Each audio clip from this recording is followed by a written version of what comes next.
আমি মনে করি এই ইন্ডাস্ট্রি আমাদের দেশের জন্য আগামী দিনে সবচেয়ে বেশি অর্থকরী একটি ইন্ডাস্ট্রি, এটা টেক্সটাইল। আমাদের মাননীয় প্রধানমন্ত্রী এক নতুন জেনারেশনকে নিয়ে উনি এগিয়ে যাচ্ছেন, স্টার্টিং ফ্রম দ্য জিরো, অর্থাৎ প্রাইমারি লেভেল থেকে। ইতিমধ্যেই আপনারা দেখেছেন উনি প্রাথমিক স্কুলের জন্য বিশেষ করে দৃষ্টি দিয়েছেন, এবং আমাদের প্রজেক্ট নম্বর 5 পিডিপি 5-এ এমন কিছু নেই যে আমরা স্মার্টলি আমাদের ভবিষ্যতের এই বাচ্চাদেরকে আমরা তৈরি করব। উনি মিড ডে মিলের ব্যবস্থা করেছেন প্রাইমারি স্কুলে, উনি তাদের জন্য ড্রেসের ব্যবস্থা করছেন। আমরা ক্লাস 4 থেকে তাদের জন্য খেলাধুলা, আনন্দময় শিক্ষা, এগুলি আমরা ইনক্লুড করছি। আমরা ক্লাস 6 থেকে টিবেটের গুরুত্ব নিয়ে আমরা করছি। আমরা কারিকুলামকে চেঞ্জ করছি। 2028-এ আমরা নতুন কারিকুলাম নিয়ে আসবো। 2027-এ আমরা পরিমার্জন করে আসছি, যেহেতু সময় কম ছিল। আমরা সিনক্রোনাইজ করছি, গ্যাপগুলিকে ফিল করছি। যেমন এসএসসি 10 বছরের লেখাপড়া শেষ হবে, তার মানে 10 বছরটা 10 বছর হতে হবে, 11 বছর নয়। ইন্টারমিডিয়েট 2 বছরের, এটা 3 বছর হতে পারবে না। ইউনিভার্সিটি গুলো 4 বছরের, সেখানে কোনো সেশন জব থাকতে পারবে না, কারণ we don't want to waste our time. একটি ছেলে যদি ইন্টারমিডিয়েট পাস করতে তার 18 বছরের জায়গায় যদি 20 বছর লেগে যায়, তাহলে আমরা জাতির থেকে এই প্রতিটা স্টুডেন্টের জন্য ডেমোগ্রাফিক ডিভিডেন্ড পে করতে আমরা পিছিয়ে যাব। সেই জায়গাগুলো আমরা সিরিয়াসলি অ্যাড্রেস করছি। আমরা ডিপ্লোমা ইঞ্জিনিয়ারদের জন্য স্পেশালাইজড একটা ডুয়েট ছিল, ইটস নট এনাফ। আমি তো এই হিসাবে সাথে আলাপ করলাম যে আমরা ডেডিকেটেড 2টি কলেজ দিতে চাই, those who are in diploma engineers, তাদের হায়ার এডুকেশনের জন্য। আমাদের দেশে কিন্তু ইঞ্জিনিয়ারদের যারা ডিপ্লোমা করছে তাদের এনাফ ফ্যাসিলিটি নাই উপর দিকে যাওয়ার। কিছু কিছু প্রাইভেট ইউনিভার্সিটি রয়েছে, দে আর ভেরি ভেরি এক্সপেন্সিভ।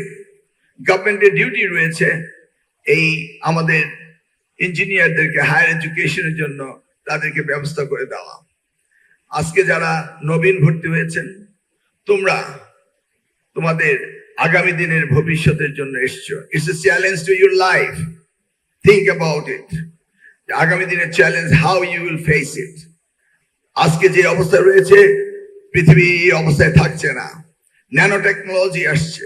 অতএব এই টেক্সটাইল ইন্ডাস্ট্রিতে কিভাবে আরো মডার্নাইজ করে কম্পিটিশনে আমরা নাম্বার 1 হতে পারবো, সেদিকে আমাদেরকে কাজ করতে হবে। সেই জন্য এই ইনস্টিটিউটে, এই ইউনিভার্সিটিতে আমি মনে করি রিসার্চ এবং ডেভেলপমেন্টের জন্য অধিকতর বাজেট আমাদের দিতে হবে।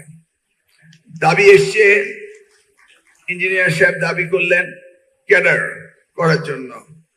এটা অ্যাকচুয়ালি আমাদের ডিপার্টমেন্টের কাজ না, এটা জনপ্রশাসনের কাজ।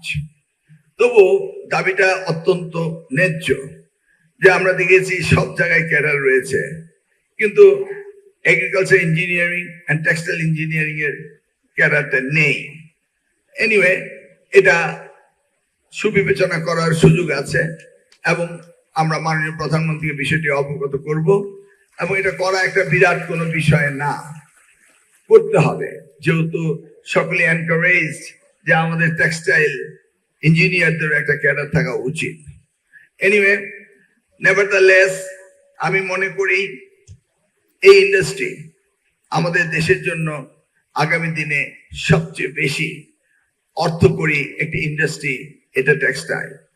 এখানে আমাদের অনেক সিআইপি রয়েছে, এখান থেকে পাস করেছে, তারা এমপ্লয়ার হয়নি, এমপ্লয়ি হয়নি, এমপ্লয়ার হয়েছে, তারা ইন্ডাস্ট্রির মালিক হয়েছে।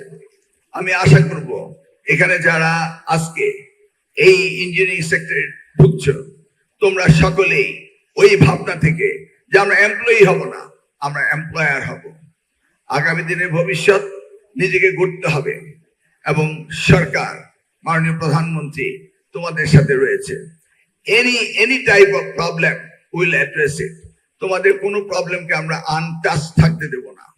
যদি ক্লাসের ল্যাবে তোমাদের অসুবিধা হয়, আমাদের সাথে যোগাযোগ করবে, ভিসি রয়েছে, ইমিডিয়েটলি আমরা অ্যাড্রেস করব। কারণ সবচেয়ে বেশি প্রায়োরিটি হচ্ছে শিক্ষা, এবং এই টেকনিক্যাল এডুকেশন মিন্স ইঞ্জিনিয়ারিং।